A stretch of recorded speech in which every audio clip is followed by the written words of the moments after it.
సొరకాయ నువ్వులతో ఇలా చట్నీ చేసుకోండి, చాలా బాగుంటుంది. ఒక సొరకాయలో ఒక చిన్న ముక్క తీసుకొని పొట్టు తీసేసి ఇలా చిన్న ముక్కలుగా కట్ చేసుకోండి. ఇవి 1 కప్పు వరకు వచ్చాయండి నాకు. 1/2 కప్పు వరకు వాటర్ పోసుకొని ఇలా ఉడికించుకొని పక్కకు పెట్టేసుకోండి. స్టవ్ మీద ఒక కడాయి పెట్టుకొని 1/2 కప్పు వరకు నువ్వులను తీసుకొని కడిగి వేయించుకోవాలి.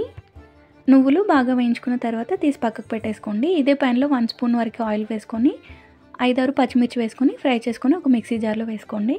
అలాగే వేయించుకున్న నువ్వులు, కొంచెం చింతపండు, వెల్లుల్లిపాయలు, 1/2 టీ స్పూన్ జీలకర్ర, రుచికి తగినంత ఉప్పు, కొత్తిమీర వేసుకొని మిక్సీ పట్టుకోవాలి. కొన్ని సొరకాయ ముక్కల్లో వాటర్ కూడా వేసుకొని మిక్సీ పట్టుకొని మిగిలిన సొరకాయ ముక్కలు కూడా వేసుకొని మిక్స్ చేసుకోండి. చట్నీ తాలింపు కోసం స్టవ్ మీద ఒక కడాయి పెట్టుకొని 1 స్పూన్ ఆయిల్ వేసుకొని పోపు గింజలు, 1 ఎండుమిర్చి, కరివేపాకు, కొత్తిమీర, కొంచెం పసుపు, చిటికెడంత ఇంగువ వేసుకొని ఫ్రై చేసుకొని ఈ తాలింపును చట్నీలో వేసుకొని చిన్నగా కట్ చేసిన ఆనియన్స్ వేసుకొని మిక్స్ చేసుకుంటే చట్నీ రెడీ అయింది.